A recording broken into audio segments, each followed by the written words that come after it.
السلام عليكم ورحمة الله وبركاته. الحمد لله الذي خلق الإنسان من نطفة. الحمد لله الذي ليس كمثله شيء وهو السميع البصير. نحمده ونستعينه ونستغفره ونؤمن به ونتوكل عليه ونعوذ بالله من شرور أنفسنا ومن سيئات أعمالنا. من يهده الله فلا مضل له ومن يضلله فلا هادي له. ونشهد أن لا إله إلا الله وحده لا شريك له. ونشهد أن سيدنا وسندنا وحبيبنا وشفيعنا وإمامنا وسندنا وهادينا ومرشدنا ونبينا ورسولنا وأفضلنا ومتاعنا ومكرمنا ومحترمنا ومولانا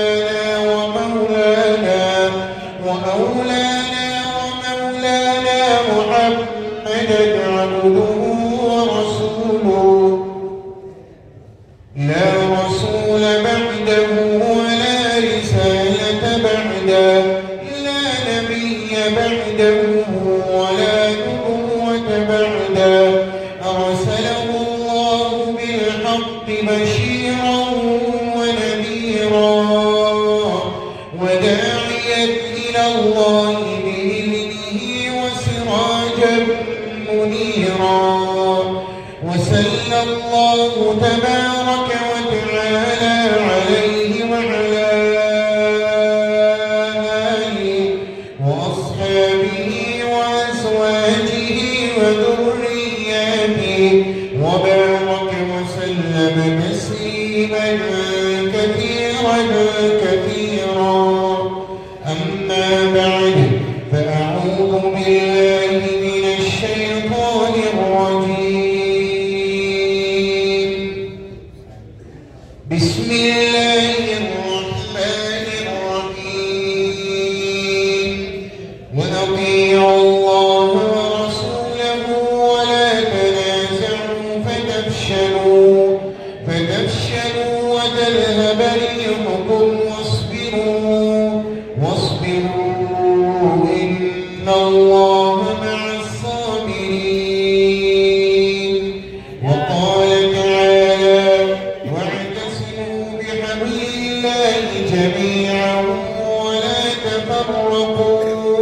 وقال تعالى ما آتاكم الرسول فخذوه وما نهاكم عنه فانتهوا. صدق الله العلي العظيم.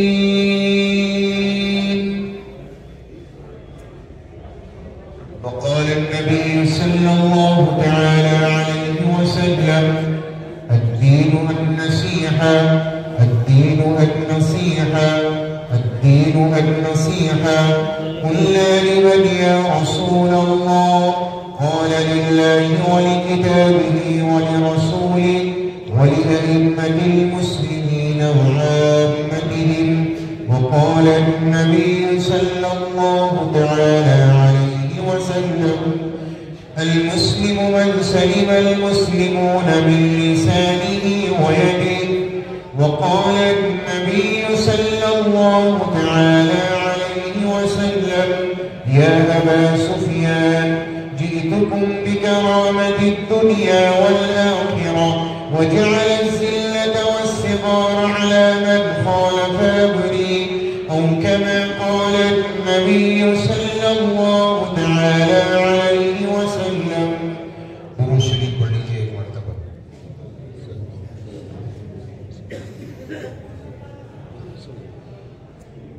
عزت و احترام کے مستحق استاد مکرم صدر محترم اور معزز علماء کرام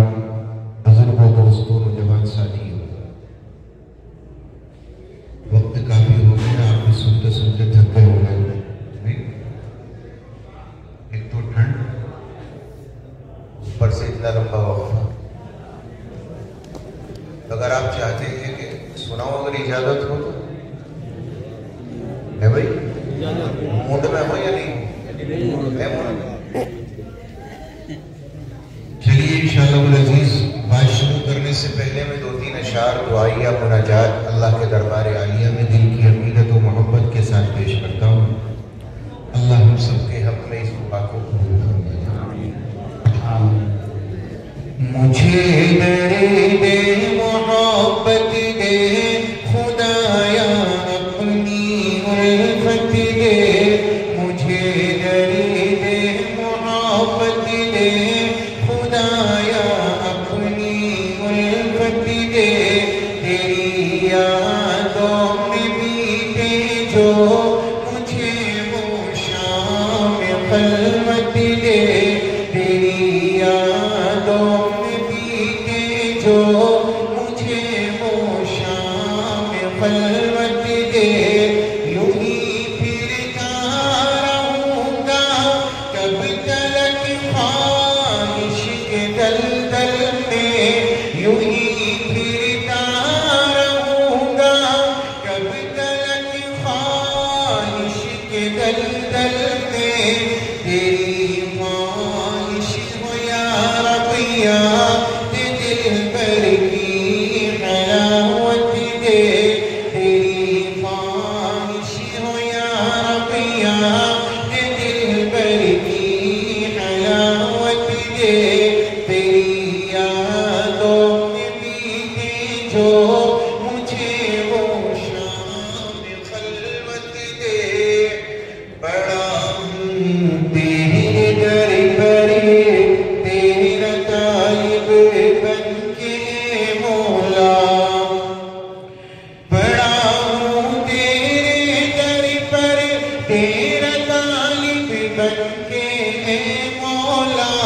تو اخلاص و محبت دے. مجھے نور ہدایت دے. تو اخلاص و محبت دے. ہمیں نور ہدایت دے. تیری یادوں میں بیتے جو مجھے وہ شام خلوت دے.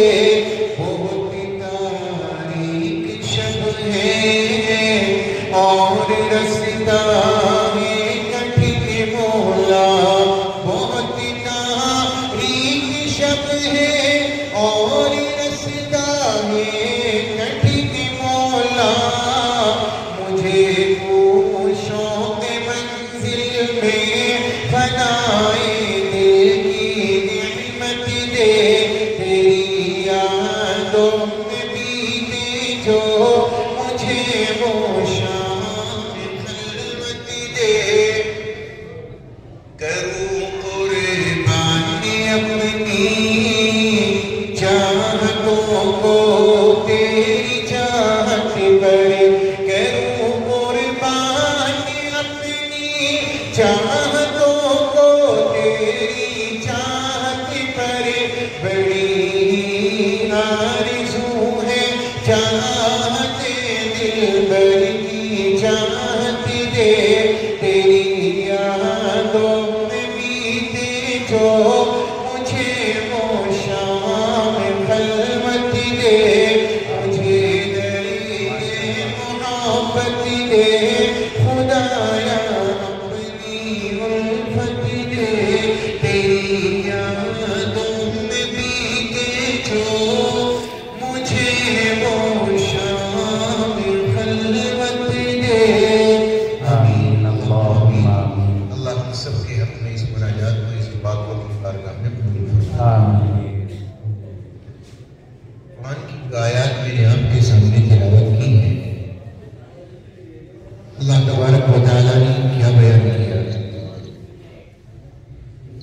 اطیعوا اللہ و رسولہ، اللہ اور اس کے رسول کی اطاعت کرو. آپس میں لڑائیاں نہ کرو، آپس میں جھگڑے نہ کرو، انتشار نہ کرو، آپس میں بغض و عداوت نہ رکھو، دلوں کو پاک صاف رکھو. اگر تم نے ایسا کیا کہ تم نے لڑائیاں کی، آپس میں جھگڑے کیے، آپسی معاملات کو تم نے خراب کیا تو تمہیں بزدل بنا دیا جائے گا، بزدل ہو جاؤ گے۔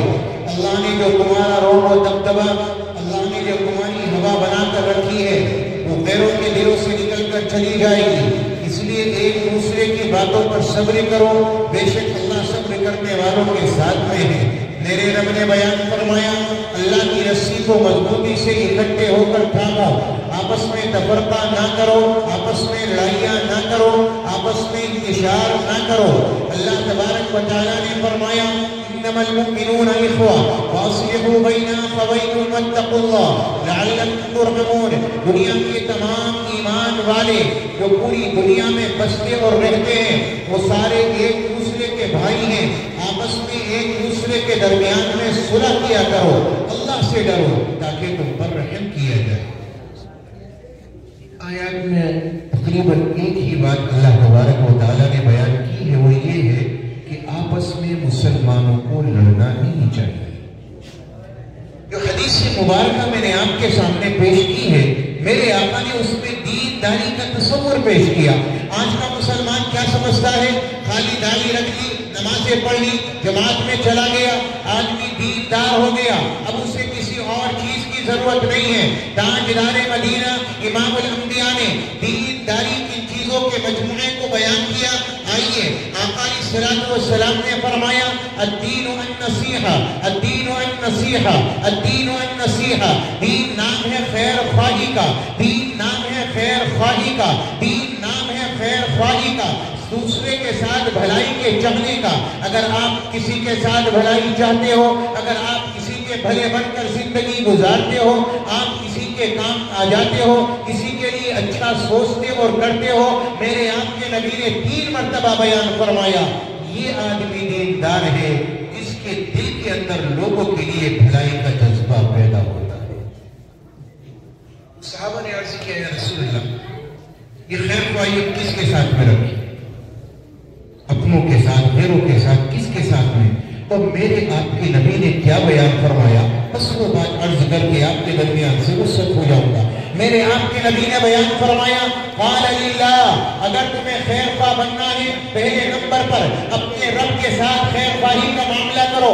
مولا تاجدار مدینہ نے فرمایا قال للہ، اللہ کے خیر خواہ بن کر زندگی گزارو۔ اللہ کی خیر خواہی کیا ہے؟ اللہ تو بڑی مغفرت کرنے والا، اللہ تو بڑی عطا کرنے والا، انہ غفور شکور وربک الغفور ذو الرحمہ۔ اللہ کے ساتھ بھلائی یہ ہے کہ بندہ اللہ کی مان کر زندگی گزارے، اللہ کی زمین میں نافرمانی نہ کرے، اللہ کی بغاوت نہ کرے۔ اللہ نے منع کیا شراب کے قریب نہ جانا، انسان شراب کے قریب نہ جائے۔ اللہ نے منع کیا جوئے کے قریب نہ جانا۔ اللہ نے منع کیا دنیا میں جوا سود نہ لینا۔ اللہ نے منع کیا جھوٹ نہ بولنا۔ اللہ نے منع کیا کسی کو دھوکہ نہ دینا۔ اللہ کے نبی نے فرمایا قال للہ، لوگوں کے ساتھ اللہ کے ساتھ بھلائی یہ ہے کہ رب کی نافرمانی اللہ کی زمین میں نہ کرو۔ اللہ نے جن کاموں سے منع کیا ہے ان سے باز آ جاؤ۔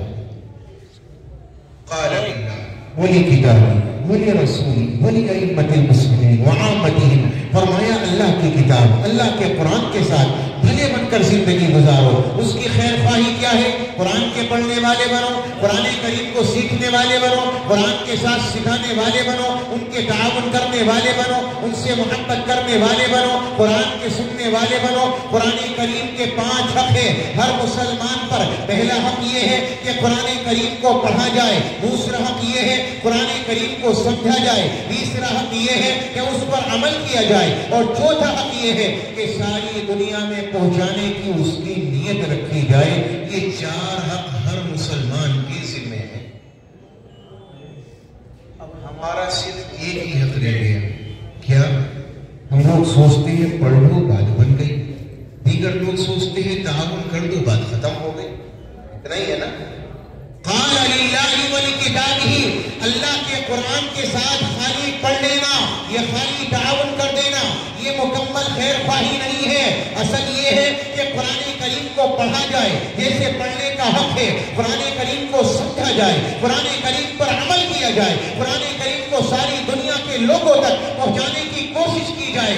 جو مدارس اسلامیہ کرتے ہیں ہر ایک کو پکڑ کر لاتے ہیں, قرآن کریم کو سکھاتے ہیں, اسے سمجھاتے ہیں, اس پر عمل کرنے کی کوشش کراتے ہیں. ہر مسلمان کی ذمہ داری ہے قرآن کریم کو سیکھو, قرآن کریم کو سکھاؤ, اس کو سمجھو, اس کو پڑھو, اس کو پڑھاؤ. اللہ نے قرآن کریم میں کیا فرمایا؟ یا ایھا الناس قد جاءتکم موعظۃ من ربکم وشفاء لما فی الصدور. میرے رب نے بیان فرمایا, اے دنیا کے لوگوں, میں نے نصیحت کا خزانہ تمہارے درمیان میں اتار دیا, موعظت تمہیں عطا کر دی, وشفاء لما فی الصدور, تمہارے دلوں کے روگوں کو نکالنے کے لیے اللہ نے قرآن کو شفا کا ذریعہ بنایا. وہدی ورحمۃ للمؤمنین, اللہ نے اسے ہدایت بنا کر بھی اتارا. قیامت کے میدان میں اللہ اسے مومنین کے لیے رحمت بنا کر اتارے گا. قل بفضل اللہ وبرحمتہ وبذلک فلیفرحوا. اللہ نے قرآن کریم میں فرمایا, اے بندو, اگر قرآن کریم تمہیں مل جائے تو خوشیوں کا اظہار کرنا, اس لیے کہ اللہ کی رحمت کاملہ کا مظہر عتم یہ ہے کہ اللہ نے تمہیں اپنا قرآن دے دیا. الرحمن علم القرآن خلق الانسان علمہ البیان. اللہ نے تمہیں اپنا قرآن عطا کر دیا, یہ اللہ کی رحمت کاملہ کا مظہر عتم. اللہ نے فرمایا وَبِذَلِكَ فَلْيَفْرَحُوا. اگر قرآن مل جائے, قرآن سے تعلق ہو جائے, قرآن سے محبت مل جائے, قرآن پڑھنے کی توفیق مل جائے, قرآن پڑھانے کی توفیق مل جائے, یا قرآن کا تعاون کرنا, یا قرآن کریم کو سننا, یا قرآن سے محبت کرنا, یا قرآن والوں سے, علماء سے محبت کرنا, اگر اللہ تمہارے دلوں میں یہ باتیں پیدا کر دے, فَبِذَلِكَ فَلْيَفْرَحُوا, تو خوشیاں منانا. اللہ نے تمہیں بہت کچھ عطا کر دیا, شاید دنیا کی دولتیں اکٹھی کر کے وہ چیز حاصل نہیں کر پاتے جو اللہ نے تمہارے سینوں میں قرآن کی محبت دے کر عطا فرمائی. قرآن کریم سے محبت, فَبِذَلِكَ فَلْيَفْرَحُوا, قرآن والوں سے بھی محبت. آج ہمارا دوہرا نظام ہے, دوہرا رویہ ہے. ہم قرآن سے محبت کرتے ہیں, قرآن والوں سے نہیں کرتے, علماء سے نہیں کرتے, ان کے ساتھ محبت کا معاملہ نہیں کرتے. جس امام کے پیچھے نماز پڑھی جائے اسی پر تنقید کی جائے, جس امام کے پیچھے نماز پڑھی جائے اسی کے پیچھے برائی کی جائے. مجھے بتائیے, کیا یہ قرآن والوں سے محبت ہے؟ عجیب معاملہ ہے مسلمانوں کا. اگر ایک جزدان پڑا مل جائے روڈ پر, اسے اٹھائے گا, صاف کرے گا اور اسے کہیں اونچی جگہ پر رکھے گا. عجیب بات ہے, ہمارے علماء میں, ہمارے اماموں میں, ہمارے حفاظ میں اگر ایک کمی آ جائے تو پھر وہ برداشت نہیں ہوتی. اللہ کے بندو, اللہ نے اس کے سینے کو اپنے قرآن کے لیے چنا, اللہ نے اس کے سینے کو اپنے قرآن کے لیے منتخب کیا. ثم اورثنا الکتاب الذین اصطفینا من عبادنا. اللہ نے سینوں کو چنا ہے, اللہ نے سینوں میں جنہیں قرآن اتارنا تھا, اللہ نے ان سینوں کو چن کر الگ کیا. اللہ تبارک و تعالیٰ نے فرمایا وَمَن يُرِدِ اللَّهُ أَن يَهْدِيَهُ يَشْرَحْ صَدْرَهُ لِلْإِسْلَامِ. میں جس کے لیے ہدایت کا فیصلہ کرنا چاہوں, میں جس کی زندگی کو سنوارنا چاہوں, اللہ فرماتے ہیں میں سینہ کھولوں گا, اسلام کی محبت ڈالوں گا, قرآن کی محبت ڈالوں گا, قرآن والوں کی محبت ڈالوں گا. عجیب بات ہے, ہمارے سینوں میں قرآن کی محبت ہے, قرآن والوں سے محبت نظر نہیں آتی. قرآن کریم کا حق یہ ہے, قرآن کے ساتھ خیر خواہی یہ ہے کہ قرآن کریم کو پڑھا بھی جائے, اس کو سمجھا بھی جائے, اس پر عمل بھی کیا جائے, اسے پہنچایا بھی جائے, قرآن سے, قرآن والوں سے محبت بھی کی جائے. قال للہ ولکتابہ ولرسولہ. نبی کے ساتھ, اللہ کے رسول کے ساتھ خیر خواہ بن کر زندگی گزارو. تاجدار مدینہ امام الانبیاء نے فرمایا اللہ کے نبی کے خیر خواہ بن کر زندگی گزارو. نبی کی خیر خواہی کیا ہے؟ ما آتاکم الرسول فخذوه وما نهاکم عنه فانتهوا. تاجدار مدینہ جو پیغام لے کر آئے ہیں, مسلمانوں کا ان پر کھڑا ہو جانا, نبی کے دامن کو تھام لینا. میرے آپ کے آقا کا فرمان عالیہ, یا ابا سفیان جئتکم بکرامت الدنیا والآخرہ وجعل الذلة والصغار علی من خالف امری. ابو سفیان یاد رکھنا, اللہ نے دنیا کی تمام تر عزتیں میرے طریقے میں چھپائی ہیں, اپناؤ گے اللہ عزتیں دے گا, اگر چھوڑ کر جاؤ گے اللہ ساری دنیا میں ذلیل کر دے گا, اللہ ساری دنیا میں رسوا کر دے گا. اگر نبی کے بھلے بننا چاہتے ہو, نبی کے کے ساتھ خیر خواہی چاہتے ہو تو فرمایا اللہ کے نبی کی سنتوں کو اپنی زندگی میں اتارنے والے بن جاؤ. آقا سے محبت ہو, آقا کے طریقے سے محبت ہو, آقا کی سنتیں ہماری زندگیوں میں جاری ہو. تاجدار مدینہ امام الانبیاء سے ایسی محبت ہو جیسے صحابہ کرام کر کے گئے, قدردانی ایسی ہو جیسے صحابہ کرام کر کے گئے. تاجدار مدینہ تشریف فرمائے, ایک صحابی کا آنا ہوا, نبی کو سلام کیا, السلام علیکم یا رسول اللہ. میرے نبی کی نظریں پڑی, تاجدار مدینہ کی نگاہیں اس کے ہاتھوں پر پڑی. آپ نے دیکھا سونے کی انگوٹھی پہنی ہے. یہ صحابی رسول نے سلام کیا, نبی نے سلام کا جواب نہ دیا. صحابی نے دوسری جانب آ کر نبی کو سلام کیا, پھر نبی نے سلام کا جواب نہ دیا. صحابی تیسری جانب میں آیا, السلام علیکم یا نبی اللہ. تاجدار مدینہ نے پھر بھی سلام کا جواب نہ دیا. میرے آقا کے قریب میں ایک صحابی موجود ہیں, ان سے معلوم کیا نبی مجھ سے کیوں ناراض ہیں, میرے سلام کا جواب کیوں نہیں دیتے, نبی مجھ سے کلام کیوں نہیں کرتے. صحابی کہنے لگے تیرے ہاتھ میں سونے کی انگوٹھی ہے اور سونا پہننا مردوں کے لیے حرام ہے. اچھا, تو یہ صحابی باہر نکلا, انگوٹھی کو نکالا اور کوڑی پر پھینکا اور چلا آیا. قریب میں صحابی موجود تھا, فرمایا بھائی تو نے انگوٹھی کا کیا کیا, اسے کہاں ڈال کر چلا آیا. کہنے لگا میں پھینک کر چلا آیا. فرمایا اللہ کے بندے, اسے اپنے گھر لے جاتا, اپنی بیوی کو دے دیتا یا بازار لے جاتا, اس سے قیمتی سامان خرید لیتا. پہننا حرام ہے, بیوی کے لیے جائز ہے. فرمانے لگے یہ کیسے ہو سکتا ہے جس کی وجہ سے نبی کے چہرے پر غصے کے آثار نمایاں ہوئے ہوں, میں اس کو لے کر اپنے گھر چلے جاؤں, یہ میرا دل دوبارہ نہیں کرتا. ایک صحابی آئے نبی کے دربار عالیہ میں, پوری زندگی ایک مرتبہ نہ ہوا, آنے کا دوبارہ موقع نہیں ملا. گاؤں کے رہنے والے تھے, جب نبی کے دربار عالیہ میں آئے اس وقت نبی پاک علیہ السلام کا گریبان کھلا ہوا تھا. وہ اپنے گاؤں چلے گئے, سیکھ کر چلے گئے, تاجدار مدینہ سے تعلیم لے کر چلے گئے. دوبارہ آنے کا موقع نصیب نہیں ہوا.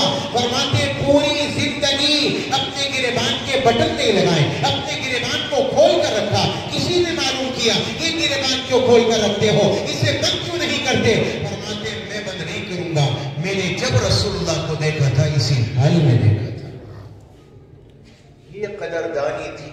کاش یہ قدردانی ہماری زندگیوں میں آ جائے, نبی کی سنتیں ہماری زندگیوں میں پیدا ہو جائے, نبی کے چھوٹے موٹے طریقے ہماری زندگی میں آ جائے. میں زیادہ نہیں کہتا آپ سے, کم از کم کھانے کا طریقہ ہو, سونے کا طریقہ ہو, باتھ روم آنے جانے کا طریقہ ہو, مسجد میں آنا جانا ہو, تجارت ہماری ہو, بولنے کا طریقہ ہمارا ہو, کبھی جھوٹ نہ ہو, کبھی دھوکہ نہ ہو, لوگوں کے ساتھ محبت سے پیش آنا ہو. یہ چھوٹی باتیں تو ہماری زندگی میں آ سکتی ہیں. آج شادیاں ہو جائیں, چلے جائیں آپ, جانوروں کی طرح کھڑے ہو کر کھانا, کتوں کی طرح کھڑے ہو کر پانی پینا آج مسلمان کی عادت بن گئی. تاجدار مدینہ کی سنت ہے بیٹھ کر عاجزی سے کھانا. آج شادیوں پر مسلمانوں نے جو حال کیا ہے, آج دوسرا اگر نبی پر انگلی اٹھائے مجھے اور آپ کو تکلیف ہوتی ہے. افسوس میرے طریقے نے اور آپ کے طریقے نے, جب شادی آتی ہے تو میری اور آپ کی دینداری اٹھا کر تاکوں میں, میری اور آپ کی دینداری اٹھا کر الگ, اور اب میں الگ مسلمان نظر آتا ہوں. جب میں مسجد جاتا ہوں میرا رویہ الگ ہے, میرا مزاج الگ ہے, میرا ذہن الگ ہے, میری سوچ الگ ہے. لیکن جب یہی شادی کا ماحول آ جائے, یہی ایمان والا, یہی مسلمان, یہی نمازی آدمی, یہی قرآن پڑھنے والا آج جب شادی بیٹا اور بٹیا کی کرتا ہے تو لگتا ہے کہ مسلمان نہیں, مسلمانی اتار کر کہیں اور رکھ کر آیا. اب کھڑے ہو کر کھا رہے صاحب جانوروں کی طرح. اللہ کے نبی نے تو آپ کو یہ طریقہ نہیں دیا تھا.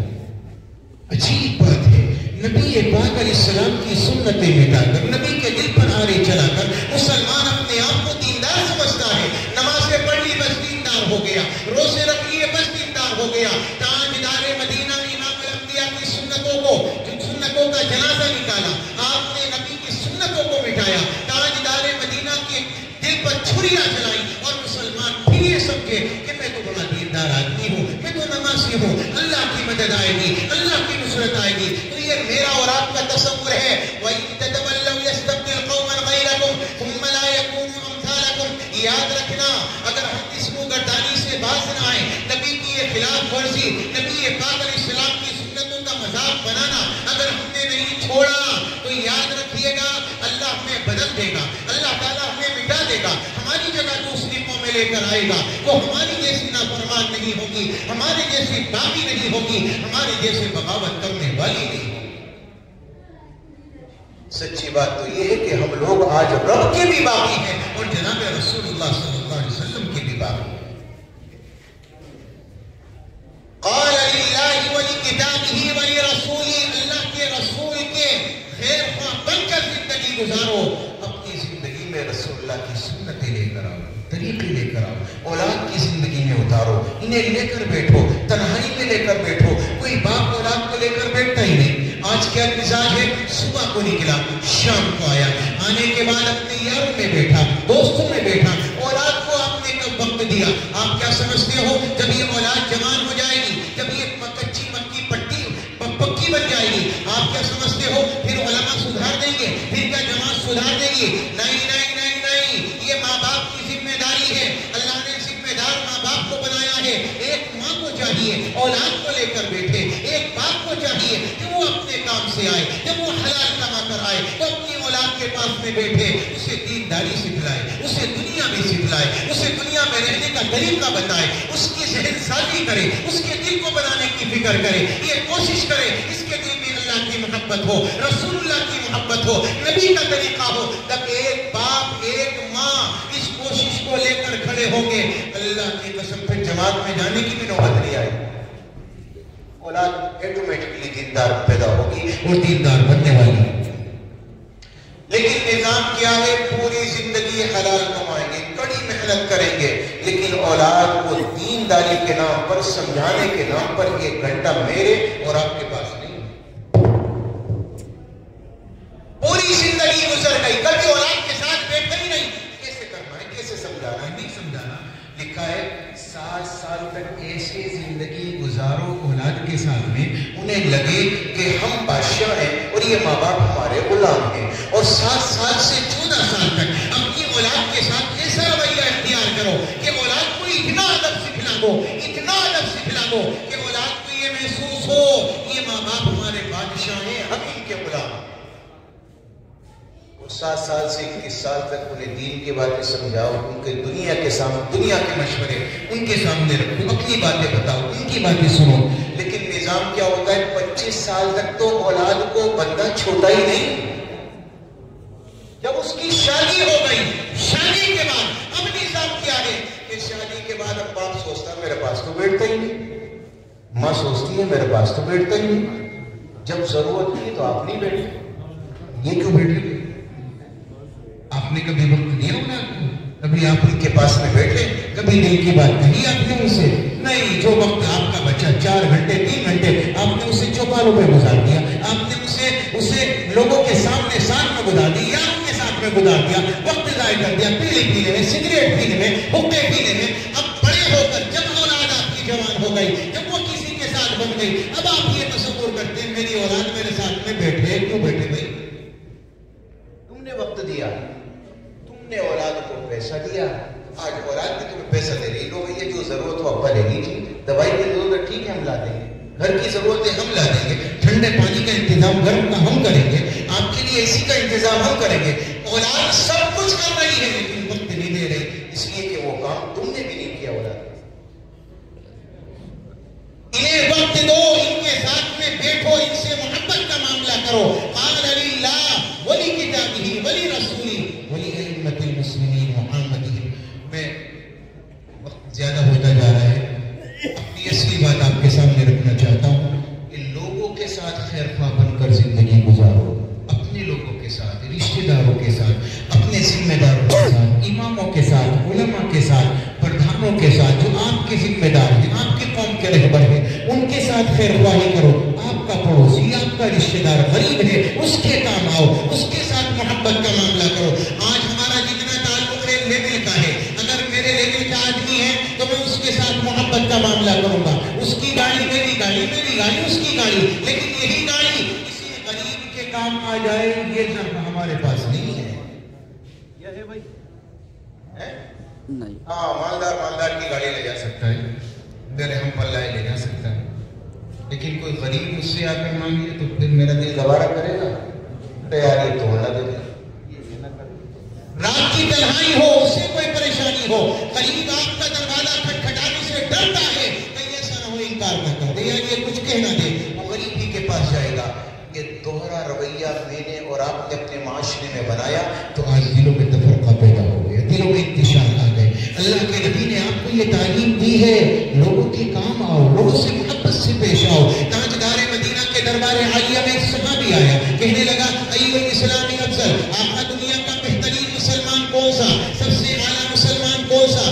میرے نبی کو فرمانا تھا نمازوں کا پڑھنے والا، تلاوت کرنے والا، تہجد پڑھنے والا، لیکن نہیں، میرے آپ کے آقا نے کیا بیان فرمایا؟ آقا علیہ السلام نے فرمایا اطعام الطعام وطیب الکلام، دنیا کا حسین مسلمان، دنیا کا بہترین مسلمان، جس کا دسترخوان کشادہ ہو، جس کی زبان کا بول میٹھا ہو، جس کے اخلاق اعلیٰ ہو، جس کا کردار اعلیٰ ہو. تاجدار مدینہ امام الانبیاء نے فرمایا اعلیٰ اخلاق لے کر آ جاؤ، اعلیٰ کردار لے کر آ جاؤ، قیامت کا میدان ہوگا، انا زعیم، میں گارنٹر بن کر آؤں گا، میرا دامن پکڑنا، جنت کے بیچ میں، جنت کے سینٹر میں، جہاں جگہ ملنا آسان کام نہیں ہے، میرے آقا نے فرمایا اس جنت کے بیچ میں میں محل لے کر دوں گا.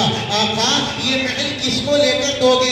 یا قرآن کے پڑھانے والے کو، یا جہاد کرنے والے کو؟ میرے آپ کے آقا نے فرمایا نہیں، میں اسے لے کر دوں گا لمن حسن خلقو، جس نے اپنے اخلاق کو اعلیٰ بنایا، اپنی زبان کے بول کو میٹھا بنایا، جس نے اپنے کردار کو اچھا کیا، لوگوں کے ساتھ بھلائی سے پیش آیا، لوگوں کے کام آیا، لوگوں سے میٹھی باتیں کی، کبھی اس کی زبان میں ترشی نہ آئی. میرے نبی نے فرمایا میں گارنٹر ہوں قیامت کے میدان میں اچھے اخلاق والا میرا دامن پکڑے میں جنت کے سینٹر میں محل لے کر دوں گا.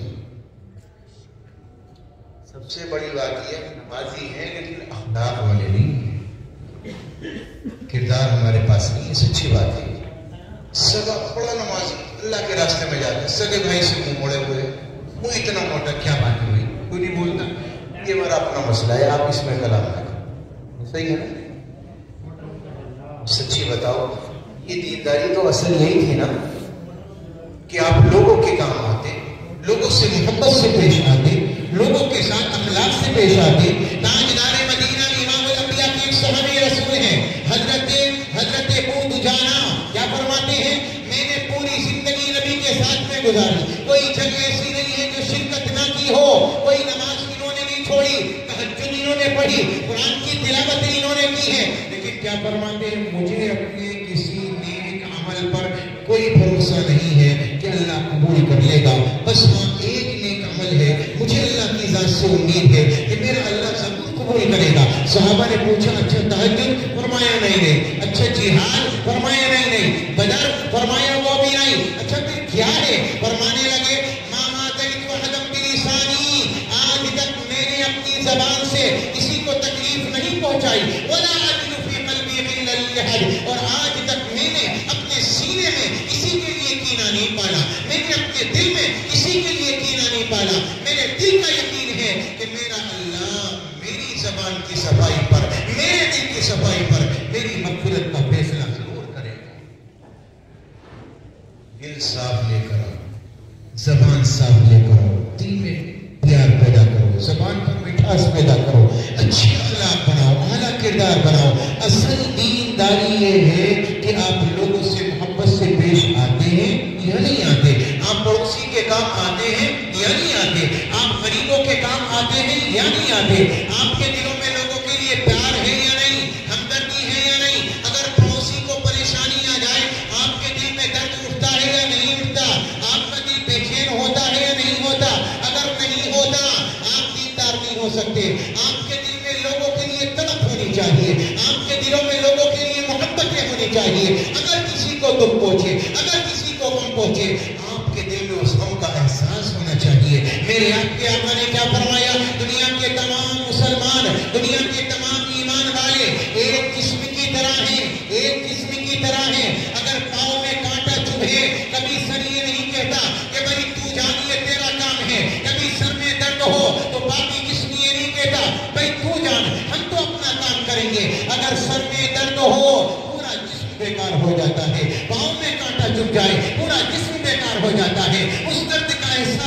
ہے. میرے آپ کے آقا کے فرمانے کا مطلب یہ ہے اگر ایک امتی کو پریشانی ہو, ایک مسلمان کو پریشانی ہو, اگر ایک مسلمان کو دکھ پہنچے, ہر مسلمان کے دل میں اس کا قلق اور افسوس ہونا چاہیے. لیکن افسوس کے ساتھ کہوں آپ جب کسی پر مصیبت آتی ہے تو ہمیں خوشی ہوتی ہے. یہ اسی قابل تھا, یہ بڑا تھا سب اچھا ہوا. یہ حالات ہمارے ہیں, پھر ہم سمجھتے ہیں اللہ کی مدد آئی. ممکن ہے ممکن ہے. ہم نے اپنی زندگیوں پہ کبھی غور کیا ایک دوسرے کے ساتھ جو ظلم کا معاملہ ہم نے کیا ہے؟ آئے آئے مجھے یاد آتا ہے میرے پیاروں, یاد رکھنا جس قبیل سے امت مسلمہ کوتاہی کرے گی اسی قبیل سے اللہ کا عذاب آئے گا. آپ لوگوں نے ظلم کرنا شروع کیا, ایک دوسرے کے لیے ظالم بن گئے, ایک دوسرے کے لیے جابر بن گئے, ایک دوسرے کے لیے دلوں میں پیار نہ رہا. اللہ نے حکومتیں وہ قائم کر دی جو تم پر ظلم کرنے والی ہے, جو تمہارے خون کو بہانے والی ہے. اللہ کے واسطے اگر آپ اس کمی کو دور کر لیں, اپنے دلوں میں پیار پیدا کر لیں, محبتیں پیدا کر لیں, ایک دوسرے کے کام آنے لگے, ایک دوسرے کے غم کو سمجھنے لگے, ایک دوسرے کے درد کو درد سمجھنے لگے, یقین جانیے اللہ ظلم کا خاتمہ خود فرما دے گا. آپ کو کچھ کرنے کی ضرورت پیش نہیں آئے گی. یہ تو ہمارے اعمال ہیں تو یہاں تک ہمیں لے آئے. اللہ ہمیں سمجھ دے, عمل کی توفیق عطا فرمائے. قال للہ ولکتابہ ولرسولہ ولأئمة المسلمین وعامتہم. لوگوں کے ساتھ خیر خواہ بن کر زندگی گزارو تو دینداری نظر آئے گی. خالی نماز کا پڑھ لینا, دیکھو نماز, روزہ, زکوٰۃ, حج, کلمہ یہ سب دین کی اساس ہے, بنیاد ہے, اور بنیاد کبھی نظر نہیں آیا کرتی, سامنے والے کو دکھائی نہیں دیتی. آپ نے یہ ادارہ بنایا, اس کے نیچے نہ جانے کتنا سیمنٹ لگا ہوگا, نہ جانے کتنا لوہا لگا ہوگا, وہ نظر نہیں آئے گا. نظر کیا آئے گا؟ اوپر کی عمارت, اوپر کا خاکہ, اوپر کا نقشہ, اوپر کی ٹائلز, اوپر کا رنگ و روغن. میرے پیاروں, اسلام کی بنیاد کلمہ, ایمان, نماز, روزہ, زکوٰۃ, حج ہے.